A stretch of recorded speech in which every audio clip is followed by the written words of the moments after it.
Hello and welcome to a fresh episode of Money Time. I'm Srisha Tiwari. Let's dive in straight into the day's updates. You must remember the economic reforms of 1991. Well, the debate for it continues even today. A couple of years back, Finance Minister Nirmala Sitharaman called them half-baked. But Union Minister Nitin Gadkari on Tuesday has said that the country was indebted to the former Prime Minister Manmohan Singh for implementation of a liberal economic policy in the country. He said that the economic reforms initiated by Singh as the finance minister in 1991 gave new direction to the country. Gadkari has also said that liberal economic policy was again the need of the hour, and to accelerate economic growth, India would need to step up capex investment. Meanwhile, the government will soon launch sovereign green bonds. The framework was ready on Wednesday, and government will soon launch green bonds in the coming days. Moving on to firing, we're talking about the mass layoffs at Meta. US-based Meta Platforms, which is the parent company of Facebook, Instagram and WhatsApp, has started mass layoffs of employees today. As per reports, 11,000 employees have been laid off, which is around 13% of the total staff. Mark Zuckerberg, who's the CEO of Meta Platforms, had communicated to his employees that they would start getting notifications of their eviction from Wednesday onwards. Experts have said that the Meta has been planning to lay off employees since September this year. The main reasons behind the layoffs are continuous fall in Meta's profit, revenue, investment in metaverse and downturn in the US economy and the looming clouds of recession. As of September 30th, 2022, Meta had over 87,000 employees working under it. Meta has planned to reduce its headcount by at least 10%. According to a report by online employment solution provider Monster India, hirings are expected to pick up in the coming months. So let's take a look at the industries you are most likely to get a job in. According to the report, these sectors include automation, banking, financial services and insurance. It is also mentioned in the report that currently jobs are mostly available in the BFSI sector, especially in the Tier 1 cities. Shekhar Garisa, who is the CEO of Monster.com, has said that companies are looking to hire such citizens who regularly upskill and reskill themselves according to the changing demand of the working ecosystem in the country. Next up is for those who are looking to invest in the real estate sector. According to a report by a property search engine MagicBricks, Tier 2 cities are emerging as a good market for the real estate industry of the nation. According to the report, there has been a phenomenal growth in people searching for buying residential properties in cities like Nagpur, Coimbatore and Bhubaneswar on the platform of MagicBricks. People are increasingly searching for rental properties in Indore apart from these three cities. MagicBricks has also said that Tier 2 cities are emerging as real estate growth engines in the country.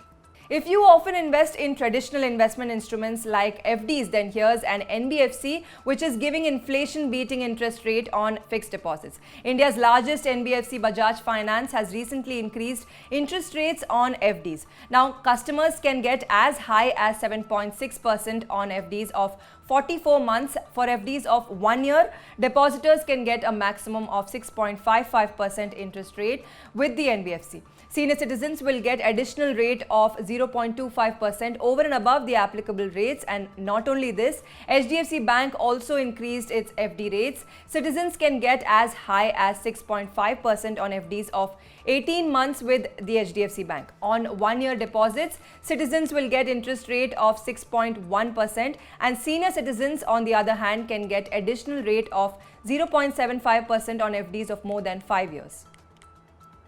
So while on one side people are getting higher interest on FDs, on the other side they are also required to pay higher interest on different types of loans. State-owned Bank of Maharashtra has hiked its 1-year MCLR to 7.9%. Banks sanction most of the consumer loan at a rate of interest determined on the basis of 1-year MCLR. This means consumer loans of Bank of Maharashtra are set to become further costlier.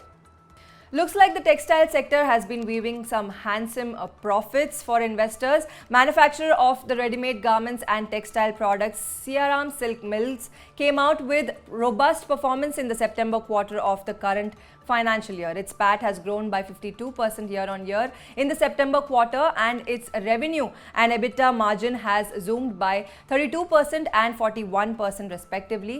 Its board also declared an interim dividend of 4 rupees per share.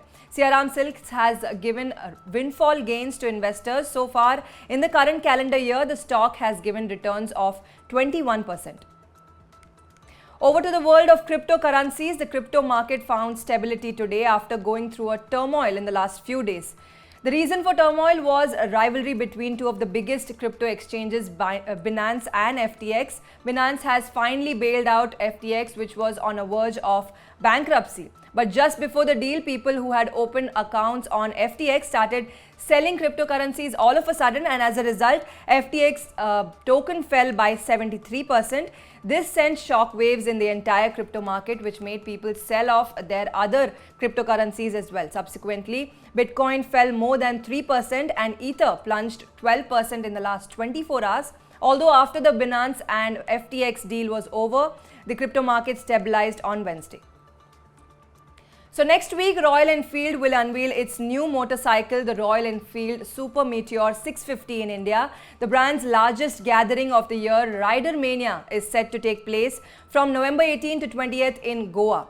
Super Meteor 650 will make a showstopper appearance at the festival, and the company's flagship cruiser Super Meteor 650 is expected to come at an ex-showroom price of 3 to 3.5 lakh rupees. The motorcycle will have a 648cc engine. It will have two variants with a wide variety of colors to choose from. And winding up today's Money Time with IPO updates, the IPO of Archean Chemical Industries got muted response on the first day. Investors had subscribed only 11% of the IPO size by 4 p.m. on Wednesday, and quota of retail investors was subscribed only 46%. Real estate company Keystone Realtors, which sells properties under the brand name of Rustam Ji, also disclosed details of its upcoming 635 crore rupees IPO. It has fixed a price band of 514 to 541 rupees a share, and the initial share sale process will hit the D Street on Monday, which is November 14th. That was all on this episode of Money Time, but you can get your hands on all the personal finance exclusive content, which is only available on Money9's OTT platform. So go ahead and download the Money9 app now. On that note, it's a showdown, but stay tuned to Money9.